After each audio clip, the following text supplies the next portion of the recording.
El día de mi boda empezó, curiosamente, como cualquier otro día en mi vida, con esa mezcla de rutina y pequeños imprevistos que uno aprende a sostener como si fueran platos girando sobre varillas. Era otoño, y Madrid amanecía con una lluvia fina, casi tímida, que empañaba los cristales del salón y dibujaba pequeños ríos en el balcón. Yo estaba en la cocina, en bata, preparando café mientras el vapor subía lento, y por un segundo me permití olvidar que, en unas horas, me vestiría de blanco por segunda vez en mi vida. El olor del café se mezclaba con el del pan tostado y el murmullo de la calle. Coches pasando, umbrales abriéndose, gente corriendo con paraguas, como cualquier sábado. Por dentro, sin embargo, el ruido era otro. Una especie de tambor sordo en el pecho, mitad nervios, mitad culpa. Abrí la ventana apenas unos centímetros y dejé que el aire fresco entrara, húmedo, casi pegajoso en la piel. Cerré los ojos un instante, escuchando el golpeteo de las gotas sobre la barandilla. Me sentía feliz, sí, pero también había una sombra que no quería mirar de frente. Siempre aparece, pensé, justo cuando una parte de mí empieza a creer que merece algo bueno. Entonces escuché pasos arrastrados por el pasillo y la voz de mi hijo mayor, Diego, todavía con ese tono somnoliento que tenía desde adolescente. «Mamá», dijo, asomándose a cocina con el pelo despeinado, «¿podemos hablar de algo importante?» Yo sonreí, intentando aliviar la tensión que vi en sus ojos. Llevaba semanas organizando todo: el vestido, el restaurante, la lista de invitados. Mis hijos, Diego y Lucía, habían sido mi apoyo en cada decisión. Que ahora se plantara delante de mí, tan serio, me hizo enderezar la espalda. «Claro, hijo», respondí, apagando el fuego. «Dime».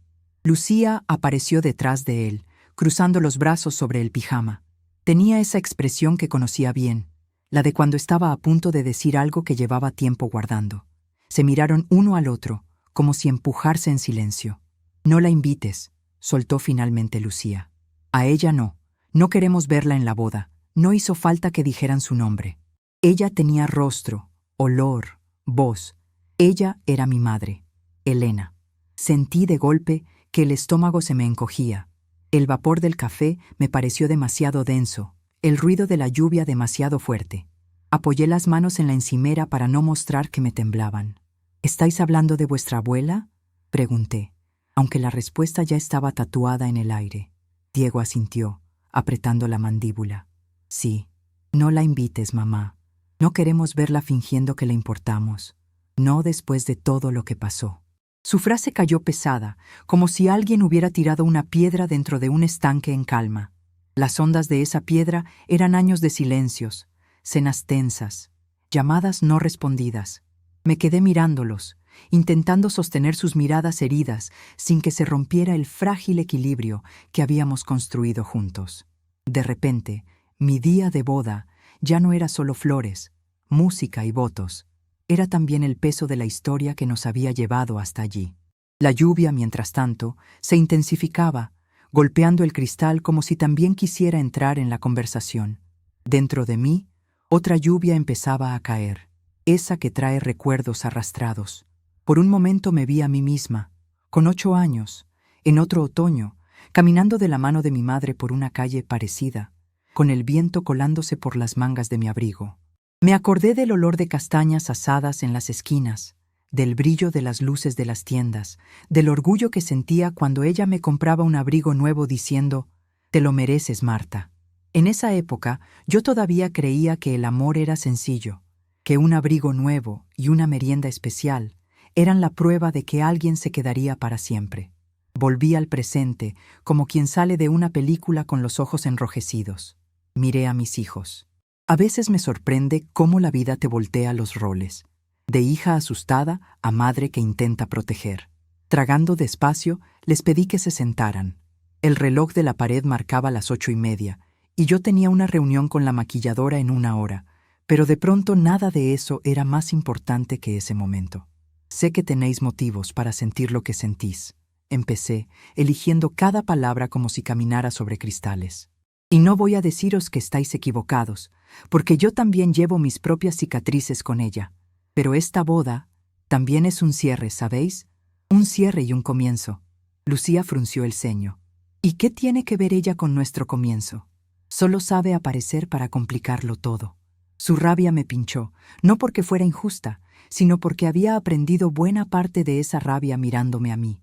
Pensé en eso mientras observaba sus manos apretadas. Me vi de nuevo con 8 años, luego con 16, luego con 20, embarazada de Diego, discutiendo con mi madre en la cocina de nuestro piso, las mismas paredes blancas, las mismas cucharas tintineando en las tazas, pero otro tipo de tormenta afuera. Respiré hondo, dejando que el aroma del café me trajera de vuelta a lo sencillo. El calor en las manos, el sabor amargo, el silencio compartido. Hice una pausa y le sonreí, suave. «Os prometo que no voy a obligaros a hacer nada que os haga daño», dije.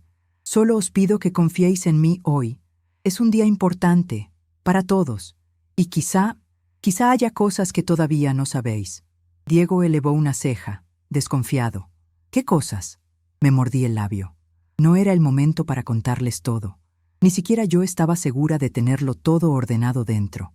Desde hacía semanas, una pequeña caja dormía en la parte alta de mi armario, envuelta en papel dorado y con un lazo discreto. Me había llegado por correo, sin remitente, solo con una nota en la que reconocí la caligrafía de mi madre. No la abrí, no pude. Me limité a dejarla allí, como se deja un libro en la mesilla de noche que uno no se atreve a empezar. Sabía que en algún momento tendría que enfrentarme a su contenido, pero hasta ese día me había convencido de que no tenía prisa. «Luego hablamos de eso», respondí, acariciando la mano de Lucía. «Ahora, desayunad. Tenemos un día largo por delante, y quiero que estemos juntos, aunque no pensemos igual en todo». Se hizo un silencio raro, cargado, pero no completamente hostil. Se levantaron, sirvieron café, se repartieron el pan. Yo los miraba moverse por la cocina que habíamos compartido tantos años, y sentí una oleada de ternura. Aquí habíamos celebrado cumpleaños, llorado suspensos, reído con vídeos tontos en el móvil. Esa normalidad, ese cotidiano lleno de migas en la mesa y tazas desparejadas, fue lo que me sostuvo cuando todo se desmoronaba fuera. Mientras Diego untaba mermelada y Lucía miraba el móvil, pensé en la gente que se sienta del otro lado de la pantalla cuando escuchan historias como la mía. Personas que quizá también están desayunando, o volviendo del trabajo, o simplemente intentando distraerse de sus propios problemas. Y sentí ganas de hablarles también, de decirles que no estaban solos en sus contradicciones. A veces cuando cuento estas cosas, me da pudor. Me siento desnuda. Pero al mismo tiempo, hay algo profundamente curativo en compartir estas heridas, en transformarlas en historias que puedan acompañar a otros. Por eso, si estás escuchando esto ahora, si de alguna forma esta mañana de lluvia y café te recuerda a alguna parte de tu propia vida, me gustaría que te quedaras, que camináramos juntos por esta historia. Y si sientes que quieres seguir encontrándome en otras, que esta no sea la última vez que nos veamos, puedes suscribirte al canal. Para mí no es solo un número, es una forma de saber que, del otro lado, hay alguien que también está intentando entender su propia historia. Terminé mi café, me duché, elegí con cuidado los pendientes que había heredado de mi abuela, la madre de mi madre, y, mientras el agua caliente caía sobre mi espalda, la imagen de la caja dorada en el armario volvió a mi mente. Esa caja era una especie de frontera. Antes de abrirla, yo era la hija herida. Después, no lo sabía, pero intuía que, de una forma u otra, nada volvería a ser igual. Cuando salí del baño, la lluvia había amainado, dejando un cielo gris perla que parecía un lienzo a la espera de algo. Me miré en el espejo, con el pelo recogido en una toalla, y por primera vez en mucho tiempo me vi como una mujer en tránsito, entre la hija que fui, la madre que soy y la esposa que estaba a punto de ser. Y en ese espacio intermedio, justo allí, sentí que algo empezaba a moverse, como cuando una puerta que lleva años atascada cruje un poco, avisando que, tarde o temprano, cederá. No sabía todavía que el regalo del que hablaban mis hijos, el que ellos no querían que cruzara la puerta de mi boda, no iba envuelto solo en papel dorado, sino también en culpas, secretos y una forma de amor tan torpe que había terminado pareciendo rechazo. Tampoco sabía que esa mañana de lluvia, café y pan tostado sería la última en la que podría decir, con cierta tranquilidad, que conocía mi propia historia, porque ese día, sin que yo lo supiera del todo, estaba a punto de descubrir que había una versión de mí misma que nunca me habían contado, y que mis hijos, esos mismos que me pedían que no la invitara, iban a ser testigos de esa revelación de la forma más inesperada posible. Respiré hondo, abrí el armario y con dedos temblorosos toqué el papel frío de la caja por primera vez. No la abrí, solo sentí el peso, y supe en silencio que ese sería el regalo al que mis hijos se referirían, sin imaginar que al final del día serían ellos quienes lo abrirían, solos, y que lo que encontrarían dentro cambiaría no solo la boda, sino la forma en que nos mirábamos los unos a los otros, y, especialmente, la forma en que yo me miraba a mí misma. A medida que el día avanzaba, el tiempo parecía estirarse y encogerse según mis latidos. La maquilladora llegó con su maletín lleno de brochas, bases y sombras, y mi habitación se convirtió en un pequeño camerino improvisado. El espejo de cuerpo entero devolvía la imagen de alguien que se suponía que estaba radiante, pero que en el fondo llevaba un ovillo de nervios en el estómago. Claudia, la maquilladora, hablaba de otros trabajos, de tendencias, de colores que destacaban mis ojos, y yo asentía, sonreía, fingía normalidad. Por dentro, en cambio, mi mente vagaba por pasillos mucho más antiguos que esa casa. Cada vez que cerraba los ojos para que ella difuminara una sombra o delineara mis pestañas, veía fragmentos de mi infancia con una nitidez que casi dolía. Me vi con 6 años, sentada en la mesa de la cocina, viendo a mi madre fumar mirando por la ventana, como si algo allá afuera la llamara constantemente. Me vi con 13, esperando que viniera a verme actuar en una obra del colegio, cogiendo y soltando el dobladillo de mi falda mientras los padres llenaban el salón de actos. Ese día no vino. Dijo que tenía trabajo. Pero yo supe, por la forma en que evitó mi mirada cuando llegó a casa, que en realidad no soportaba verme brillar en un escenario que nunca fue el suyo. Curiosamente, no todas las imágenes eran dolorosas. También había recuerdos que me calentaban el pecho, como si dentro llevara una chimenea encendida a la que podía regresar. Me acordé de un verano en el pueblo de mis abuelos, cuando mi madre y yo dormíamos en la misma cama porque la casa estaba llena de primos. Recuerdo el olor a jabón en sus sábanas, su respiración tranquila, el sonido de los grillos afuera. Esa noche, antes de dormir, me contó historias de cuando era niña, de cómo se había prometido a sí misma que nadie la haría sentir pequeña nunca más. En aquel entonces, yo no entendí del todo lo que significaba eso. Solo la escuchaba con fascinación, admirando la fuerza que veía en sus ojos. No sabía que esa promesa, con los años, se convertiría en armadura y en muro. Claudia me pidió que mirara hacia arriba para aplicar la máscara de pestañas y me dijo, con una sonrisa, que estaba preciosa. Yo le devolví la sonrisa por cortesía, pero la palabra preciosa se me quedó atragantada.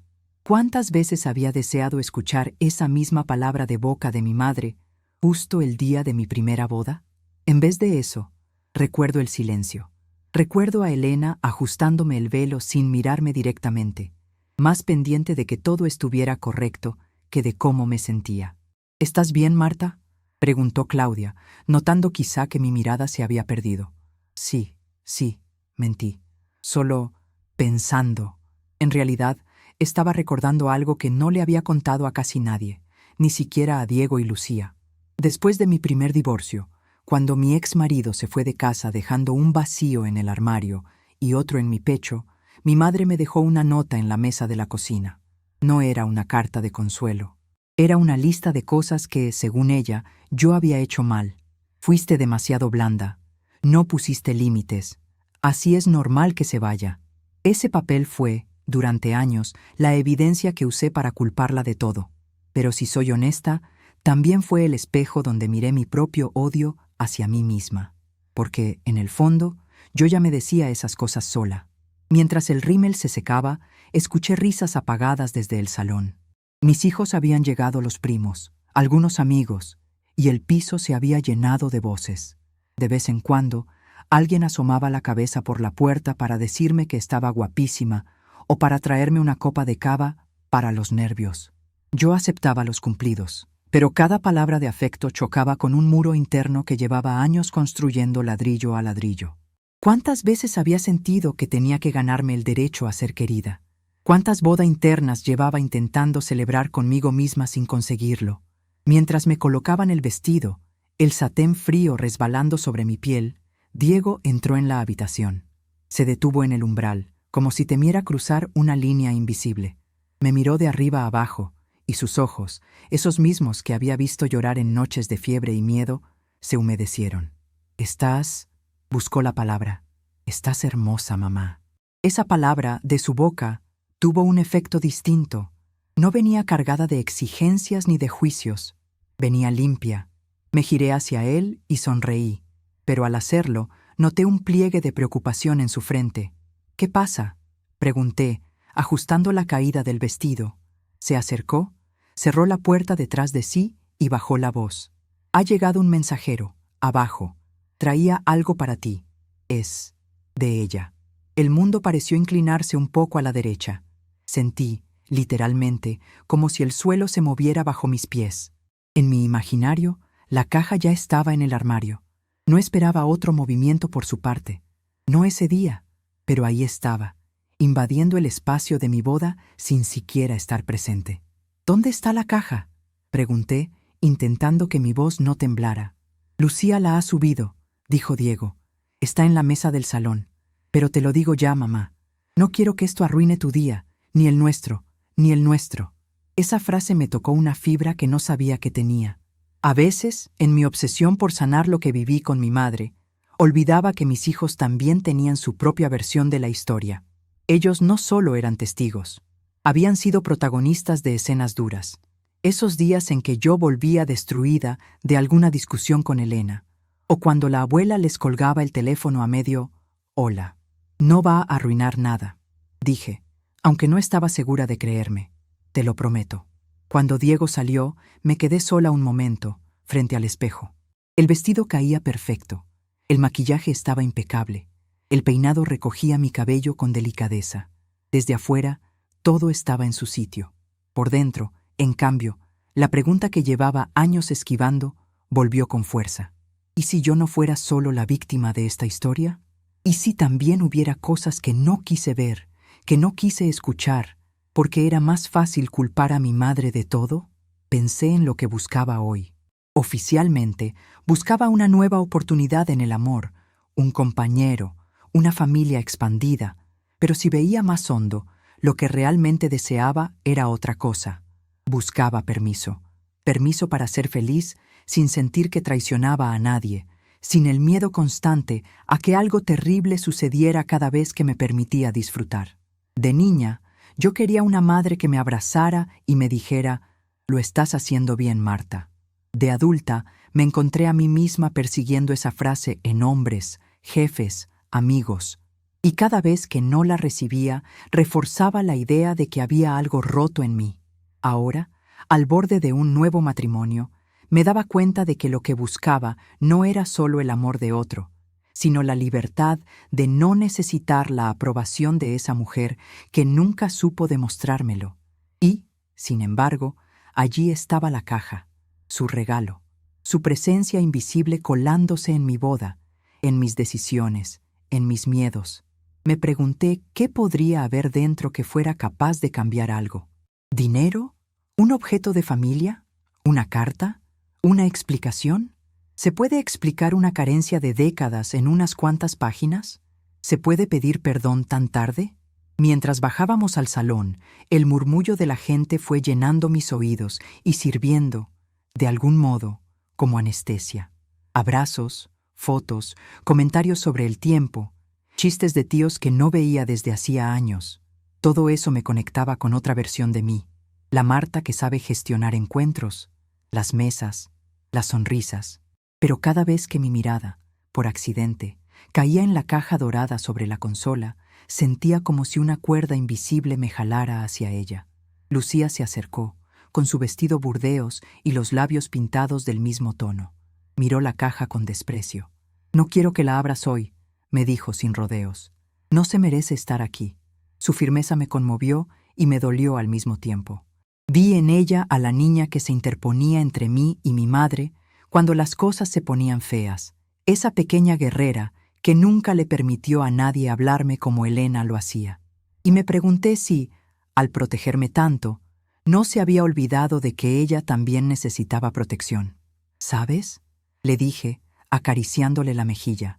Hay cosas de mi historia con tu abuela que no conoces, Lucía, no porque os las haya ocultado por maldad, sino porque ni siquiera yo he sabido cómo contarlas, porque duelen, porque me avergüenzan. Ella bajó la mirada, como si mis palabras le pesaran. Solo quiero que seas feliz, murmuró. Y yo quiero que tú no tengas que arrastrar lo que yo arrastro, respondí. Pero no sé si ignorarlo es suficiente para eso. Ella no contestó. Se limitó a tomar la caja con cuidado, como si temiera que explotara, y la llevó al dormitorio de invitados. La guardo aquí, dijo, para que no tengamos que verla mientras bailamos. Asentí. No insistí. Había un equilibrio muy frágil entre respetar sus límites y escuchar mi intuición de que ese regalo tenía un papel que jugar en nuestra historia. Y, aunque todavía no sabía cómo, empezaba a intuir que quizá la vida me estaba empujando hacia un punto en el que tendría que elegir entre seguir repitiendo el mismo guión de siempre o atreverme a escribir uno nuevo. Mientras salíamos de casa rumbo al lugar de la ceremonia, con la lluvia dando tregua y un pedazo de cielo azul asomando tímidamente entre las nubes, pensé en algo que me vino de golpe, como si alguien me lo susurrara.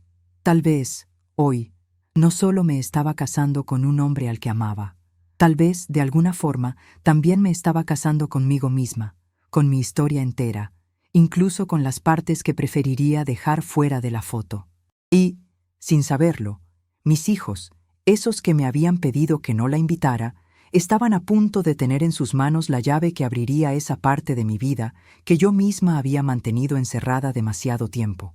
Una llave envuelta en papel dorado y silencio. Una llave que, una vez usada, ya no podría devolver al cajón.